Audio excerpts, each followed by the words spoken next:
Diyarbakır'daki ilk hastanemizi Ekim 2011'de açmıştık. Yaklaşık 2 yıl oldu. 2 yıl tam dolmadı.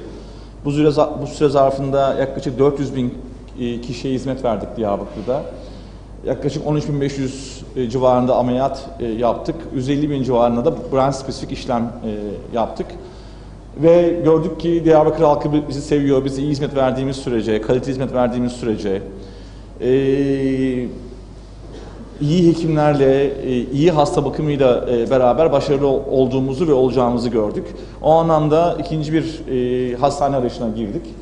Sizlerin de bildiği gibi daha yaklaşık bir buçuk yıl önce kurulan Diyarbakır'daki Seyrantepe Hastanesi vardı. Orada çok değerli hocaların, çok değerli iş adamlarının emekleri var. Orayı devraldık Nisan ayında. Bu yılın Nisan ayında 6 aydır bizim kontrolümüzde eski Seyrantepe Hastanesi, yeni Memorial Dicle Hastanesi. Hastanemiz 21 bin metrekare, büyük bir hastane.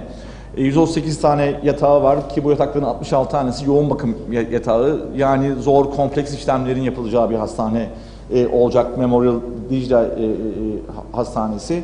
Değişimde neler yaptık? Yatılan hasta katlarının kısmını değiştirdik, bir kısmını değiştirmeye devam ediyoruz. Poliklinik katlarını değiştirdik. Teknolojiye yatırım yaptık. Tıbbi altyapıyı epeyce değiştirdik. Bilgi teknolojileri altyapısını değiştiriyoruz. Büyük bütünlükle data altyapısını değiştirdik. En önemlisi belki hekim kadrosunu ve hemşire kadrosunu değiştirdik. Memorial standartlarına hizmet veren bir hastane haline getirmeye çalışıyoruz. Daha önce de söylemiştim, ilk hastanemize 35 milyon dolar civarında para harcamıştık. Bu hastanemiz için de 30 milyon dolar civarında bir yatırım, bir kısmı oldu, bir kısmı olmak üzere. Toplamda son 3 yıl içerisinde Diyarbakır'a 65 milyon dolar gibi bir yatırım yapmış oldu Memorial Sağlık grubu.